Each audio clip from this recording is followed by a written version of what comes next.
A lei em Cristo é nossa justiça. Este é mais um da nossa série sobre alguns dos aspectos difíceis deste assunto que muitas vezes não entendemos ou interpretamos corretamente. A lei é uma parte muito importante deste tópico, e há uma grande controvérsia a respeito dela. Muitos dos defensores de Cristo, nossa justiça, são acusados de diminuir a importância da lei, até mesmo de ignorá-la. Aqueles do outro lado da questão são acusados pelos defensores de Cristo como justos de serem legalistas, de tentar guardar a lei com suas próprias forças. Então, há outro grupo de pessoas, acredito eu, que acredita nisso, que enfatiza apenas o espírito da lei e não está tão preocupado com a letra da lei. Eles são frequentemente chamados de permissivos ou liberais ou algo assim, suponho, pelo menos no que diz respeito ao comportamento cristão. Cada grupo acredita que está certo, eles estão convencidos de que o outro está errado. E temos muitas diferenças de opiniões que são muito fortes e que às vezes não sentamos e tentamos resolver em nossos corações. Aprendi que, quando temos diferenças de opinião, o Senhor está tentando ensinar algo a todos. Você não? Que não existe um grupo totalmente certo e outro totalmente errado. Que, de uma forma ou de outra, todos nós estamos perdendo alguma coisa. Sempre que pessoas boas discutem, há razão em ambos os lados. E precisamos voltar e aprender onde erramos nessas coisas. Por muitos anos, os adventistas se orgulharam muito de seus ensinamentos da lei, mas, de alguma forma, não o fizemos corretamente, ou não encontraríamos declarações como esta no livro Cristo, Nossa Justiça, página 48, do Espírito de Profecia, como vocês sabem. Isso se refere ao movimento de 1888. Vocês encontrarão aqueles que dirão que vocês estão muito entusiasmados com o assunto. Você está sendo muito sério. Não deveria buscar a justiça de Cristo e dar tanta importância a isso. Você deveria pregar a lei. Como povo, pregamos a lei até ficarmos tão secos quanto as colinas de Geboa, onde não há orvalho nem chuva. Devemos pregar Cristo na lei, e haverá seiva e alimento na pregação, que servirão de alimento para o faminto rebanho de Deus. Não pregamos a lei corretamente. E há o medo de que se você fizer algo errado, você estará completamente errado. Às vezes não gostamos de admitir o quão errados podemos estar. Se você deixa Cristo fora da lei, como ela sugere que temos feito, e acho que ainda fazemos, você está pregando a lei da antiga aliança. E supostamente acreditamos que isso já passou há muito tempo. A lei é parte integrante tanto do Antigo quanto do Novo Testamento, da Antiga e da Nova Aliança. Mas a lei não é a mesma em ambos os lugares, se você pensar bem. Pois a Bíblia encontra algo errado na Antiga Aliança, da qual a maior parte era a lei dos 10 mandamentos. Se bem entendi, Êxodo 19:20. Definitivamente a maior parte. Em Hebreus capítulo 8, e espero que tenham trazido suas Bíblias, versículos 7 a 9, o apóstolo Paulo fala sobre a Antiga e a Nova Aliança. Porque se aquela primeira aliança, ou seja, a Antiga, no versículo 7, tivesse sido sem defeito, então não se deveria ter buscado lugar para a segunda, a Nova Aliança. Pois, repreendendo-os, ele diz: Eis que vem dias, diz o Senhor, em que farei uma nova aliança com a casa de Israel e com a casa de Judá. Não segundo a aliança que fiz com seus pais no dia em que os tomei pela mão para os tirar da terra do Egito, porque não permanecem na minha aliança, nem fazem caso dela, diz o Senhor. Farei uma nova aliança. Será diferente. Encontro algumas falhas na antiga aliança, da qual os 10 mandamentos eram a parte mais importante. Agora, Deus muda sua lei na nova aliança? Algumas pessoas dizem que não, ele não muda a lei na nova aliança. O que ele faz? Há alguma mudança? A resposta está em Hebreus 8, versículo 10. Hebreus 8, versículo 10. Pois esta é a aliança que farei com a casa de Israel depois daqueles dias, diz o Senhor. Porei as minhas leis no seu entendimento e as escreverei em seu coração. Eu serei o seu Deus e eles serão o meu povo. Há algo diferente nisso. Onde está a lei na antiga aliança? Está na pedra. E é só aí que está. Está sempre em pedra, na antiga aliança. Onde está na nova aliança? No coração. Existe alguma diferença entre nossos corações e a pedra? Nossos corações não devem ser como pedra. Eles devem ser macios. Há uma diferença no lugar onde você encontra a lei nas duas alianças? Se você prega a lei somente em pedras, isso é pregação totalmente da antiga aliança. Já fizemos muito disso, não é mesmo? Sim, já fizemos. Eu fiz isso e não tenho orgulho nenhum. Eu sei que fiz. Estou muito envergonhado. Isso não ajuda ninguém. Você precisa colocar a lei em outro lugar que não seja em pedra. Não vejo problema algum em ela estar em pedra. Não me entenda mal. Certas coisas simbolizam isso, mas a nova aliança promete algo melhor do que isso. Deve ser outro lugar. Portanto, trata-se principalmente de uma mudança de local. 2 Coríntios capítulo 3, versículo 3, fala sobre isso, um texto que às vezes gostamos de evitar em nossas discussões com aqueles que discordam sobre a lei. 2 Coríntios capítulo 3, versículo 3. Pois, visto que vocês são manifestamente declarados carta de Cristo, ministrada por nós, escrita não com tinta, mas com o Espírito do Deus vivo, não em tábuas de pedra, mas nas tábuas de carne do coração. Se você ler o versículo 7 desse capítulo e compará-lo com Êxodo, capítulo 34, versículos 29 e 30, saberá que se trata da lei dos 10 mandamentos de forma muito específica. Não tente fugir disso, ou você transformará as escrituras em um engano. Ele disse, escreverei a lei nas tábuas de carne do coração. Então, um é duro e o outro é macio. Uma parece crítica e condenatória, a outra se torna poderosa e eficaz em minha vida. Uma é transformadora, a outra é imutável. Não muda a lei, muda a mim quando está no meu coração. Agora, há uma grande diferença entre os dois. Se você tem um medicamento que o médico lhe receitou e o mantém no frasco o tempo todo, qual o benefício que ele lhe traz? Mas quando você toma a medicação, desde que seja a correta e a justa, algo acontece, não é? O grande médico está sempre certo sobre suas prescrições. Mantenha a lei fora do coração. É como um remédio num frasco. Não faz bem a ninguém. Você pode simplesmente olhar para ele e dizer, parecem pílulas lindas para mim. Quando você o acolhe, ele pode agir em nossos corações e nos transformar. E assim a nova aliança fornece algo que a antiga aliança não forneceu. Devemos ser muito cautelosos ao pregar a lei somente em pedras. Precisamos ter certeza de que pregamos a lei no coração, e não ali. O que havia de errado ou defeituoso no antigo? Pois Hebreus capítulo 8, versículo 6, nos diz que havia algo de errado nele. Em Patriarcas e Profetas, página 373, alguns de seus erros ou falhas nos são descritos, pois o que a lei não podia fazer, isto é, ser fraca pela carne, citando Romanos 8, ela não podia justificar o homem, porque em sua natureza pecaminosa ele não conseguia guardar a lei. Então a lei não poderia me mudar, porque na minha natureza pecaminosa não consegui guardá-la. Então a lei apenas me condenou, e como lerei no próximo, ela apenas me amaldiçoou. Página 372 de Patriarcas e Profetas. E essas duas páginas são tremendas sobre as alianças. Os termos da antiga aliança, agora todos escriturais, eram obedecer e viver. Se alguém fizer isso, viverá por elas, mas maldito aquele que não confirmar todas as palavras desta lei para as cumprir. Obedeça-os e viva, e se não obedecer, você morrerá. E se você não guardar todos eles o tempo todo, você morrerá. Portanto, não basta acreditar que a lei é correta. Segundo a lei em pedra, vocês devem guardá-la em todo o tempo, e nunca transgredi-la. Agora, alguns de nós tentamos viver sob a antiga aliança, sem compreender suas exigências. Ninguém conseguiu viver na antiga aliança, conseguiu? E, portanto, se você fala apenas da lei em pedra, está condenando todos à morte eterna. A lei não pode salvar. Somos incapazes de cumpri-la. Pode o etíope mudar a sua pele? Ou o leopardo as suas manchas? Então pode você fazer o bem ou estar acostumado com o mal. E todos nós estamos acostumados a fazer o mal. Agora, você deve aceitar os ensinamentos bíblicos sobre a incapacidade do homem que estudamos na semana passada. Quando você chega lá, então você está pronto para que Deus faça por você algo que nós não podemos fazer. Esta é a razão da nova aliança. Agora muitos de nós estamos pregando a lei somente em pedras. Ela apenas os condena. Isso frustra, e muitas vezes agimos como um povo condenado. Temos tantos sentimentos de culpa, tantos problemas, lutamos, nos esforçamos, sofremos, e parece que não estamos melhor do que no dia anterior.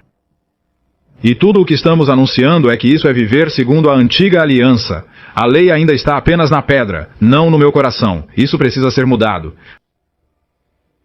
As Escrituras ensinam que a nova aliança se baseia em promessas superiores. O versículo 6 do capítulo 8 de Hebreus, a última frase, fala sobre Cristo ser o mediador de uma aliança superior, que foi estabelecida com base em promessas superiores. Quais são as melhores promessas? Agora você começa a distinguir entre o antigo e o novo à medida que avançamos. Quais são as melhores promessas? Patriarcas e profetas, página 372. Uma discussão muito interessante sobre isso. 372, Patriarcas e profetas. A nova aliança foi estabelecida com base em promessas superiores. Quais são elas? A promessa do perdão dos pecados. Não havia perdão algum na antiga aliança. Era preciso obedecer perfeitamente o tempo todo. Você nunca é perdoado na antiga aliança. Então, uma promessa melhor. O perdão dos pecados. Em segundo lugar, e da graça de Deus para renovar o coração. Escrever a lei ali representa uma mudança. E trazê-la em harmonia com os princípios da lei de Deus. Esta é a aliança que farei com a casa de Israel depois daqueles dias, diz o Senhor. Porei a minha lei no seu interior, e a escreverei no seu coração. Perdoarei a sua iniquidade, e não me lembrarei mais dos seus pecados. E isso está no Antigo Testamento, Jeremias 31, 33 e 34. Então, ele perdoará os nossos pecados. Por sua graça, ele renovará os nossos corações. Por sua graça, ele harmonizará os nossos corações com os princípios da lei de Deus. Agora, isso é diferente de simplesmente deixar na pedra. Muito diferente. Isto é algo que Deus planeja fazer por nós. Agora, observe que não é algo que eu faço. Não coloco minha vida em harmonia com suas leis. Eu não. Pela sua graça, minha vida é harmoniosa com suas leis. Não por uma luta ao longo da vida para me conformar às suas leis e estar em harmonia. Ele me traz harmonia. É a atividade dele, a obra dele, não a minha. Ele realiza uma boa obra em mim e em você. É assim que se realiza. Por muito tempo pensamos que a santificação é uma luta que dura a vida toda para harmonizar nossas vidas com a lei de Deus. Isso não é santificação de forma alguma. É o que Deus está fazendo, não o que você está fazendo. É isso que ele realiza ao renovar meu coração pela graça divina e, por sua graça, me harmonizar com esses princípios. É muito diferente do que frequentemente ensinamos. Agora, observe que a Bíblia diz: porei a minha lei em suas mentes. Hebreus, capítulo 8, versículo 10. Eu as escreverei em seus corações. 2 Coríntios 3, versículo 3. Escrito com o Espírito do Deus vivo. Então, algo é feito por uma agência divina no meu coração. E o coração é a mente que entendemos pelas Escrituras e pelo Espírito de profecia sobre isso. Não é o que eu faço para mudar a opinião dele, é o que ele faz. E muitas vezes na vida cristã tentamos mudar de ideia, e somos incapazes. Ele precisa fazer isso, e ele promete fazer isso, e ele quer fazer isso. E ele é capaz de fazer isso, e milhares testemunharam que ele fez isso. Portanto, ele fará isso por você e por mim. Ora, a pregação da lei em tábuas de pedra nunca me torna justo, nem a você nem a ninguém. Precisamos de promessas melhores do que obedecer e viver. Porque eu não obedeci, nem nenhum de nós obedeceu, entende? Tentamos obedecer, mas obedecemos imperfeitamente. Portanto, precisamos ter promessas melhores, a lei em nossos corações, e somente Deus pode realizar isso. Devemos pregar a lei em nossos corações, não a lei em suas tábuas de pedra. O mesmo se aplica a Cristo, nossa justiça. Você pode pregar uma mensagem maravilhosa sobre Cristo, nossa justiça, mas isso realizará muito pouco a menos que Cristo tenha escrito sua lei em meu coração. Temos muitas conversas boas sobre isso, mas o cerne de todo o problema é a lei escrita em meu coração, a transformação, a mudança operada por Deus. E é isso que ele espera fazer por nós. Ou não pode haver justiça em nenhum de nós sem isso. A lei e Cristo, nossa justiça, corretamente compreendidas, estão tão interligadas e entrelaçadas, interrelacionadas, que não é possível separá-las. São quase como se fossem uma e a mesma coisa. Mas você pode falar sobre elas distinta e separadamente, como mensagens e experiências diferentes. Mas elas estão tão intimamente relacionadas, você deve sempre mantê-las juntas, e muitas vezes não fazemos isso. Muitas vezes pregamos Cristo, nossa justiça, sem a lei. E tantas vezes pregamos a lei sem Cristo, nossa justiça. E tantas vezes falamos em escrever em nossos corações, sem sequer entender o que a lei realmente significa, ou o que a justiça de Cristo significa. Tudo isso anda junto. Patriarcas e Profetas, página 372, reúne-os no final da página. A mesma lei que foi gravada nas tábuas de pedra, está escrita pelo Espírito Santo nas tábuas do coração. É apenas um lugar diferente. Mas quando você o coloca em um lugar diferente, ele tem efeitos e resultados diferentes. Em vez de buscarmos estabelecer nossa própria justiça, aceitamos a justiça de Cristo. E isso está no mesmo contexto de escrevê-lo em nossos corações. Como se ela estivesse falando do mesmo pensamento. Fala sobre escrever nas tábuas do coração. Em vez de tentar estabelecer nossa própria justiça, aceitamos os direitos de Cristo. Seu sangue expia nossos pecados. Sua obediência é aceita por nós. Essa também é a sua justiça. Então, o coração, renovado pelo Espírito Santo, produzirá os frutos do Espírito. Aquele novo coração ainda retorna, veja bem. Pela graça de Cristo, viveremos em obediência à lei de Deus escrita em nossos corações. Tendo o Espírito de Cristo, andaremos como Ele andou. Ela fala sobre escrever a lei em meu coração e Cristo, nossa justiça, alternadamente no mesmo parágrafo. Por quê? É tudo a mesma coisa. E é uma perversão de Cristo, nossa justiça, ensiná-la sem ensinar a lei no coração. E é uma perversão da lei ensiná-la sem ensinar Cristo, nossa justiça. Você está deixando de fora grandes partes de qualquer uma delas, se pregar uma sem a outra. Ora, nós pregamos a lei sem Cristo, nossa justiça. E também conseguimos pregar Cristo, nossa justiça, sem a lei.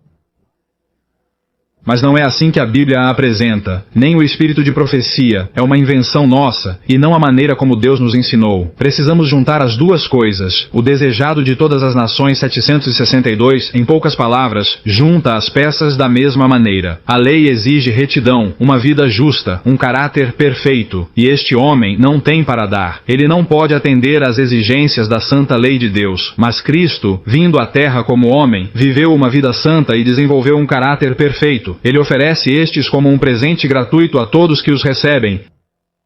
Sua vida representa a vida dos homens. Assim, eles têm a remissão dos pecados que são transmitidos pela paciência de Deus. Mais do que isso, Cristo imbui os homens com os atributos de Deus. Escrevendo em nossos corações, Ele imbui os homens com os atributos de Deus, algo que Ele tira de fora e coloca em nós. Veja bem, Ele constrói o caráter humano à semelhança do caráter divino, um belo tecido de força e beleza espiritual. Assim, a própria justiça da lei se cumpre no crente em Cristo. Observe agora que Ele imbui os homens com os atributos de Deus. Ele constrói o caráter humano à semelhança do caráter divino. Eu não o construo, Ele é o construtor. Nós somos o barro, Ele é o oleiro. Nós somos a terra boa, Ele é o agricultor, o lavrador. Ele é o cérebro por trás de tudo isso, o cultivador, o construtor. E assim, em Cristo, nossa justiça, Ele vem e me imbui com os atributos de Deus. E tudo isso se mistura na lei em meu coração e também em Cristo como minha justiça em meu coração. São todos a mesma coisa. Agora, você pode ter dificuldade em entender isso, então precisamos entender como a lei no coração e Cristo, nossa justiça, são a mesma coisa? Como isso pode ser possível? E segundo, como você escreve uma lei no coração de alguém ou a coloca lá? Como você faz para colocar isso lá dentro? Essas duas coisas devem ser simplificadas ao máximo, ou teremos dificuldade em compreender o cristianismo. Por um longo tempo, mencionamos Mateus 22, versículos 36 a 39, em que Jesus nos ensinou que a lei é o amor supremo a Deus e amar o nosso próximo. Agora, isso tinha que ser verdade se entendêssemos corretamente a lei.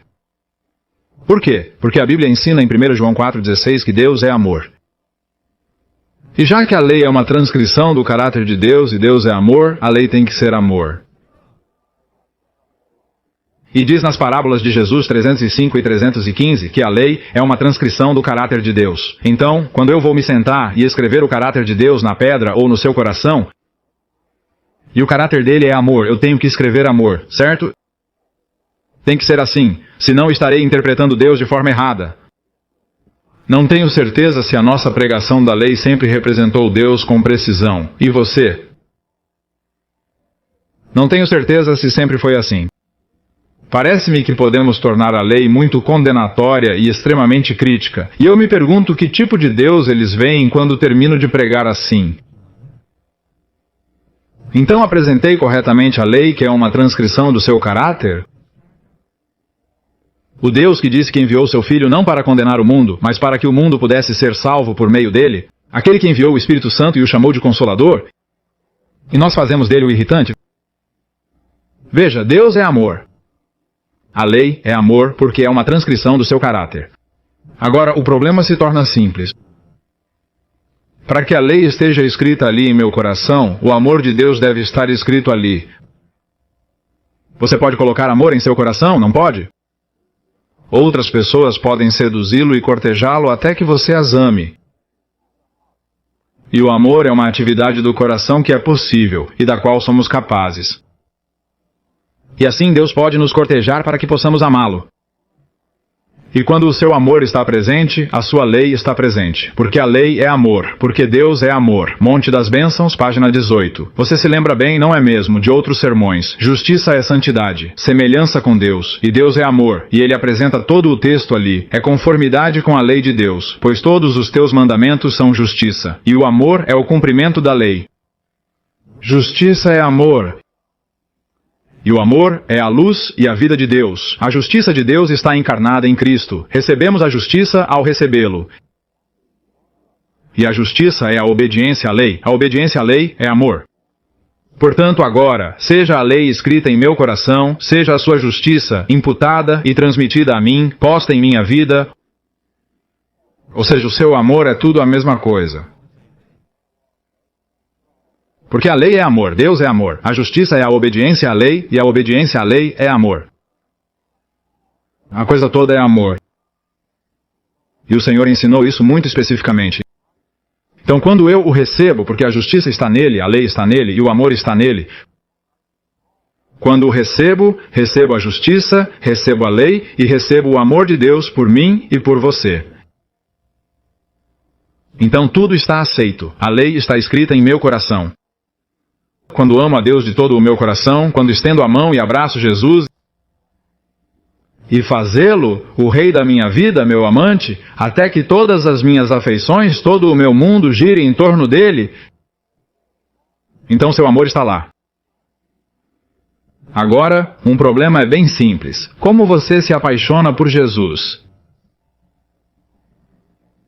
Tudo está envolvido nessa pergunta. E está mesmo. Você pode ensinar doutrina. Você pode ensinar a verdade. Você pode ensinar a salvação. Você pode ensinar a Cristo nossos direitos e pode ensinar a lei. Você pode ensinar arrependimento, confissão, conversão e tudo mais. Mas você chega direto ao último ponto essencial. Como eu amo Jesus? Não é mesmo? A maior coisa no cristianismo é amar a Deus de todo o coração. Essa é a maior coisa. Então eu te amarei como a mim mesmo. E assim tudo isso está contido, e eu escreverei a minha lei em seus corações, eu a colocarei em suas mentes, está tudo contido, eu quero o meu amor dentro de vocês. E eu vou colocá-lo lá. É uma atividade de Deus, mas no amor não há força. Nunca. Existem pressões, mas são pressões diferentes, não são? O amor de Cristo nos constrange, a mim e a nós. É um tipo diferente de pressão. É tão suave, é um tipo de pressão que atrai. Algo que seduz, que seduz, que seduz, que seduz. Entende? Não que te espetem com um alfinete. E não condenar ou acusar. É algo que nos conquista e não que nos empurra. E é esse tipo de coisa que acontece, essa atividade. A Bíblia diz que o amamos porque ele nos amou primeiro. 1 João 4,19. Se encontro falta de amor em meu coração por ele ou por você, é porque de alguma forma não vi o seu amor. Nem para mim, nem para você. Agora, a sequência ou os passos envolvidos em se apaixonar por Jesus estão descritos em O Desejado de Todas as Nações 176. É o melhor livro que conheço. É por isso que o leio para você. E recomendo que você mesmo o leia. Página 176 daquele livro maravilhoso, O Desejado de Todas as Nações. A luz que brilha na cruz revela o amor de Deus. E a luz ali, seu amor nos atrai para si. Seu amor é identificado pela cruz, seu amor nos atrai para si. O magnetismo da cruz. Se não resistirmos a essa atração, seremos levados aos pés da cruz em arrependimento pelos pecados que crucificaram o Salvador.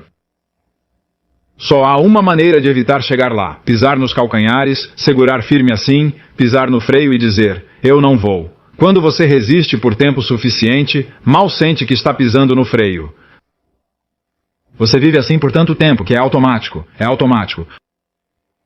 O que você acha de andar na direção oposta ao motorista quando ele chega tão perto de um caminhão grande na frente?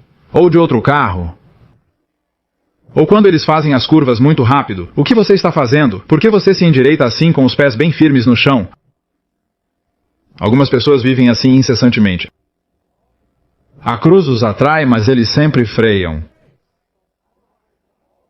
Você pode ir à igreja o tempo todo com os freios acionados. Às vezes você quase consegue ver a fumaça e sentir o cheiro dela na igreja. Eles dizem, não me deixarei levar, não importa o que ele diga. Não é mesmo?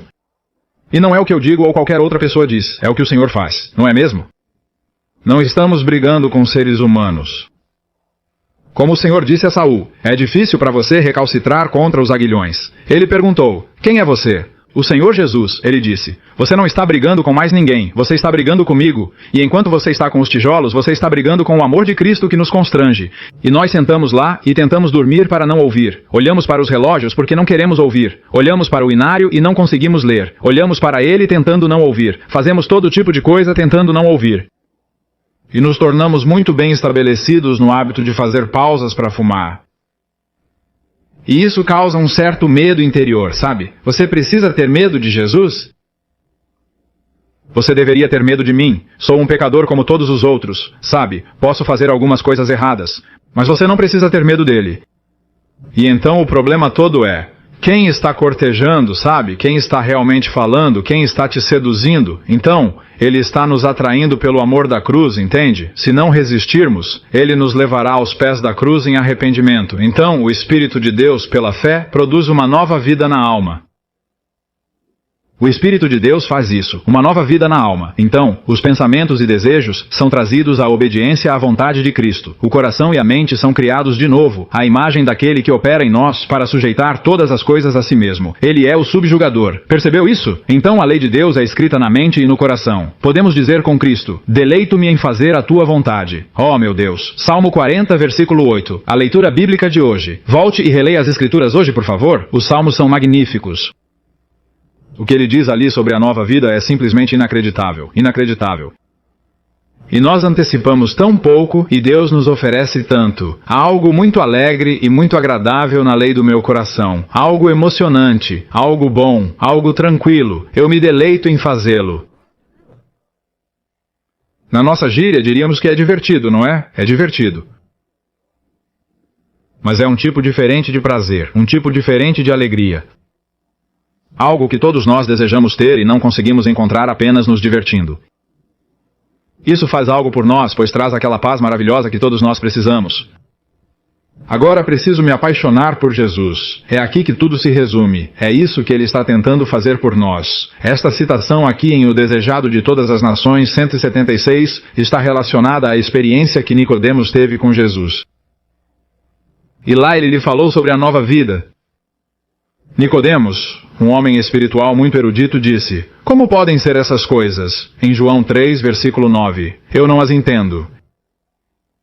Ele era intelectual, era culto, achava que entendia tudo, e disse, explique-me, não entendo, como é possível nascer de novo? E parece que o Senhor não lhe respondeu. Tente encontrar uma resposta específica para a pergunta de Nicodemos, tente. Quase parece que o Senhor foi um pouco evasivo, ou muito evasivo, mas esta escritura se insere nesse contexto, e finalmente Cristo, ao explicar-lhe o que estava tentando dizer sobre a nova vida em Cristo, chegou à experiência da serpente de bronze, onde os filhos de Israel haviam sido mordidos por aquelas serpentes venenosas e estavam morrendo. E ele lhe lembra que esta serpente era feita de bronze e colocada em uma haste, e todos que olhassem viveriam. Agora, a página 175 de O Desejado de Todas as Nações diz, ela discute o pensamento daquelas pessoas em Nicodemos. E eu acho que isso se aplica muito a você e a mim, enquanto o Senhor tenta nos atrair para a cruz e para o seu amor. E os problemas que temos em entender isso, pois perguntamos, como essas coisas podem ser? Página 175. Seja pela cura de suas feridas, pelas picadas de cobra ou pelo perdão de seus pecados, eles não podiam fazer nada por si mesmos, a não ser demonstrar sua fé na dádiva de Deus. Deviam olhar e viver. Aqueles que foram mordidos pelas serpentes talvez tivessem demorado a olhar, talvez tivessem questionado a eficácia daquele símbolo de bronze. Eles poderiam ter exigido uma explicação científica, mas nenhuma explicação foi dada. Estava faltando, veja bem, eles precisavam aceitar a palavra de Deus por meio de Moisés. Recusar-se a olhar era perecer. Como isso se instala em seu coração? Aqui está você, morrendo. Mordido por serpentes, pouco tempo de vida, em desespero. E o médico chegou e disse: não tenho remédio para você. Moisés orou pelo povo e eles oraram. Aliás, eles só oraram por aqueles que não tinham sido mordidos, como vocês notaram naquele capítulo. E o Senhor disse a Moisés: faça um objeto inanimado de bronze e coloque-o lá em cima. Diga a ele que todos que olharem para ela viverão. E Moisés, você sabe que teve uma educação universitária no Egito? Esqueceu tudo o que seus professores lhe ensinaram. Porque não havia ciência alguma naquele clima que ele pudesse ver. Ele disse ao povo: olhem para isso e vocês viverão. Você gostaria de explicar isso para uma escola de ciências aqui no campus? E dizer a eles que isso é boa ciência? Eles ririam de você. E nós rimos disso. Ou pelo menos somos céticos. E nós dizemos: como isso pode acontecer? Diga-me como.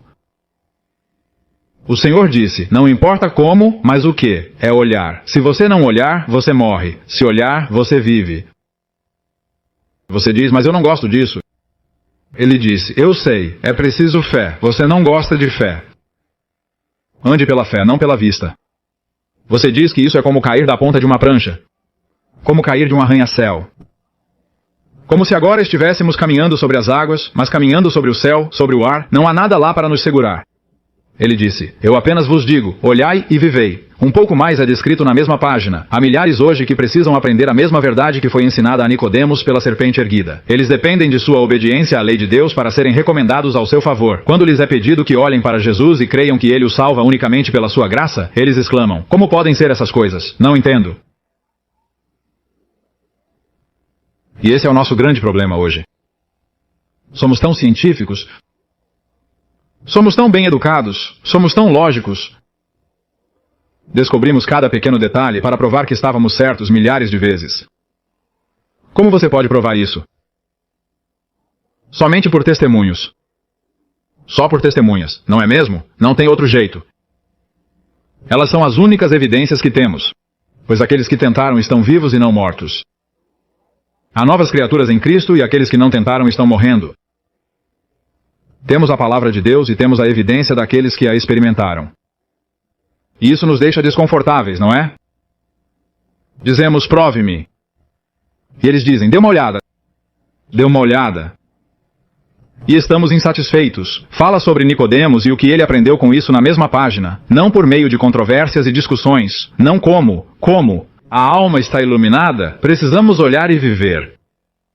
Nicodemos recebeu a lição e a carregou consigo. Ele buscou as Escrituras de uma nova maneira, não para discutir uma teoria, mas para receber vida para a alma.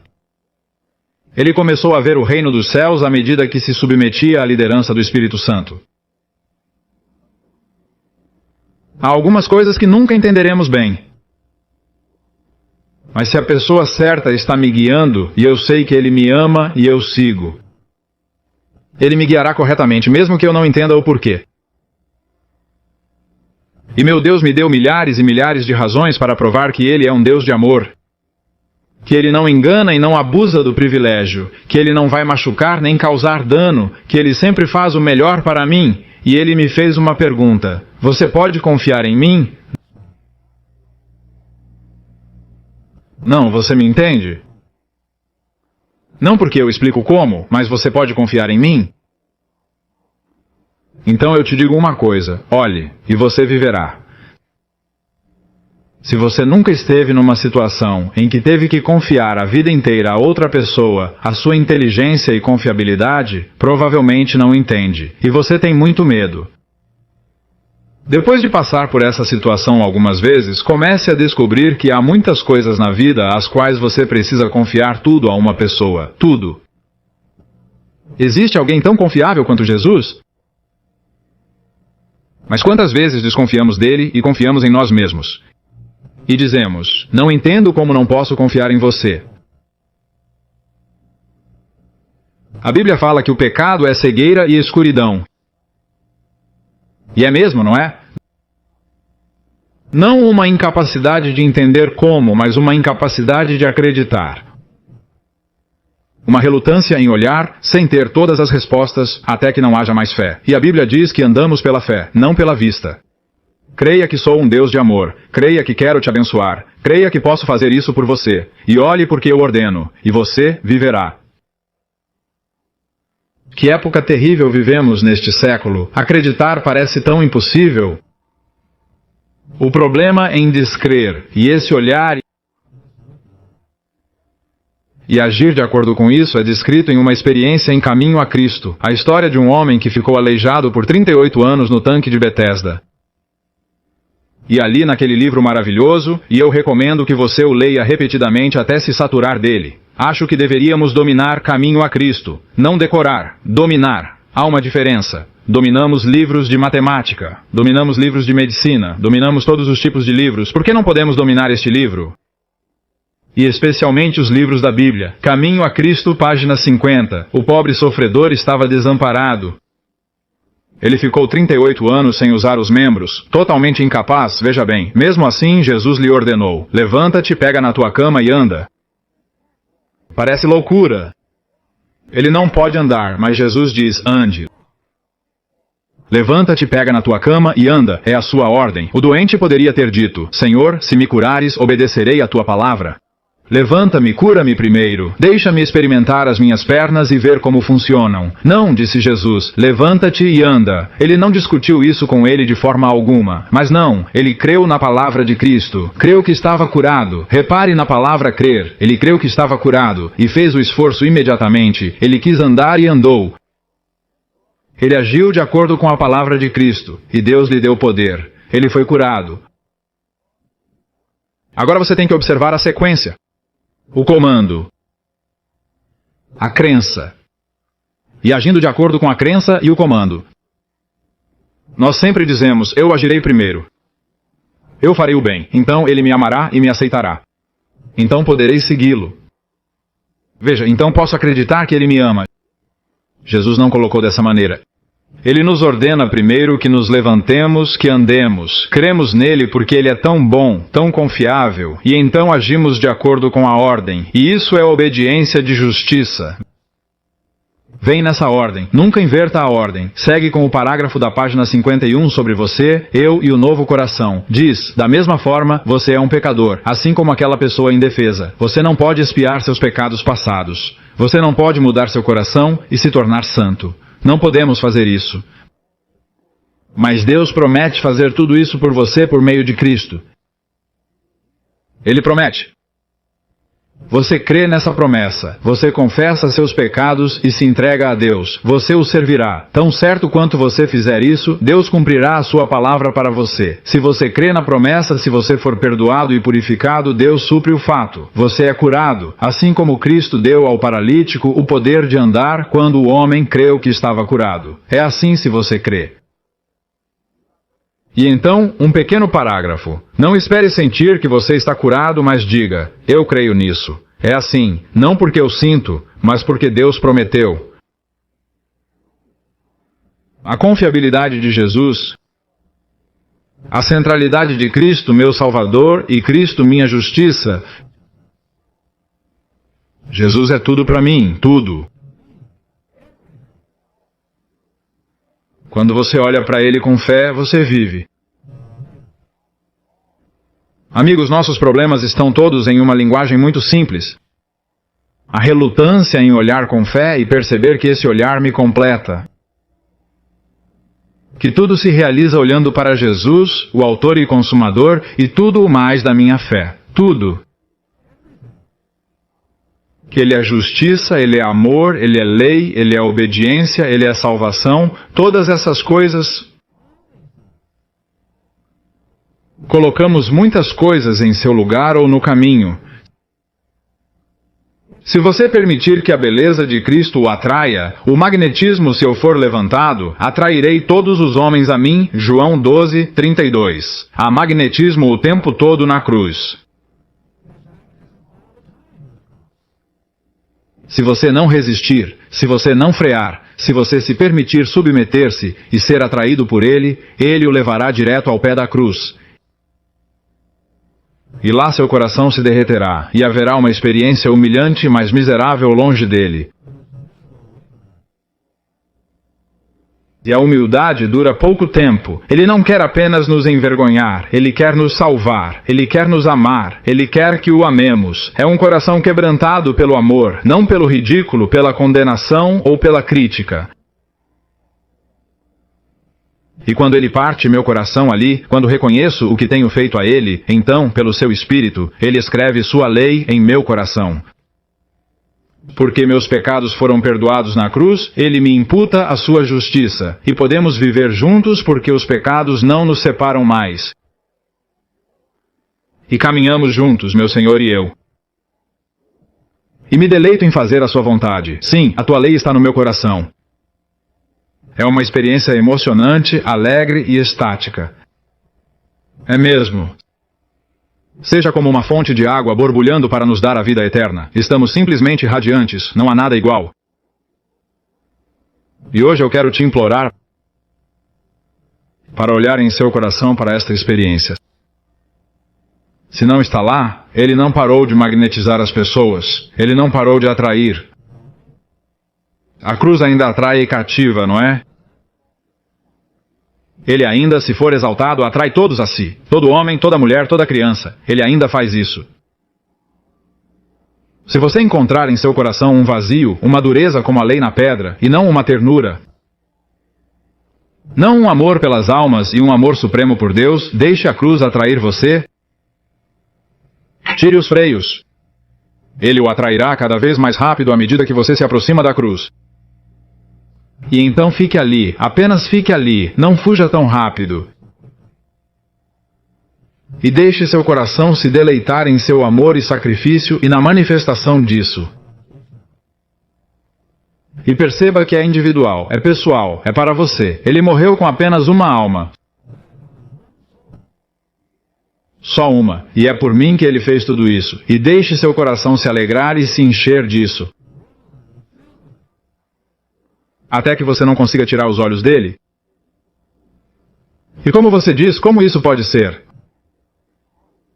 Olhe pela fé que ele lhe deu. Apenas olhe. Deus é bom. Não é porque somos bons o suficiente. É a sua graça. Todo o favor imerecido. Apenas olhe. Olhe diretamente para o seu rosto maravilhoso, até que o seu esplendor de amor preencha o seu coração. Apague a incredulidade. Lute contra ela, não contra a atração. Até que Cristo se torne o centro de tudo na sua vida, simplesmente radiante com isso. Amigos, acredito que há anos fingimos ser cristãos. Ministros e membros leigos, muitos de nós, apenas fingindo, cumprindo a rotina sem a lei no coração, tentando, nos esforçando, frustrados, condenados e culpados, sabe? Até que a igreja pode se tornar miserável. Estamos sempre nos sentindo criticados. Quando o Senhor realmente quer dizer, você está perdoado, você é meu, sabe? Ele quer tornar possível e provável que as pessoas sejam cumpridoras da lei. Pela sua maravilhosa presença em nossas vidas, somos capazes de fazer todas as coisas por meio de Cristo. O que nos fortalece? Nós mesmos. Mas por nossa própria força, nunca. O Senhor quer que o mundo veja Jesus em você e em mim. E eu acho que todas as coisas impossíveis, coisas da obra, serão realizadas. Quando esse maior milagre de todos, a lei do meu coração e do seu, se realizar, não é mesmo? Acho que a obra ficará fácil no Oriente Médio e na Turquia. Acho que ficará realmente fácil. Acho que ficará fácil na China e na Rússia. Como eles podem resistir a tanto amor? Podem. Eles têm que ser todos pedras, sabe? Apenas insensíveis e duros. Eles não são assim. Em muitos aspectos, eles são tão ou mais ternos que nós, e o Senhor espera que seu amor derreta corações endurecidos ao redor da terra. Mas Ele quer começar aqui, hoje. Antes de sair da igreja hoje, antes que abram as portas lá atrás, abra seu coração. Ele disse, eu vou colocar, eu vou escrever. Não há nada igual, nada igual. É tão inacreditável. Tudo o que você espera do cristianismo está nessas poucas palavras. Eu colocarei, eu escreverei. Que Deus encha seu coração com o seu amor, a sua lei, a sua justiça e a sua alegria, para que você grite de alegria, louvando o seu santo nome. Obrigado.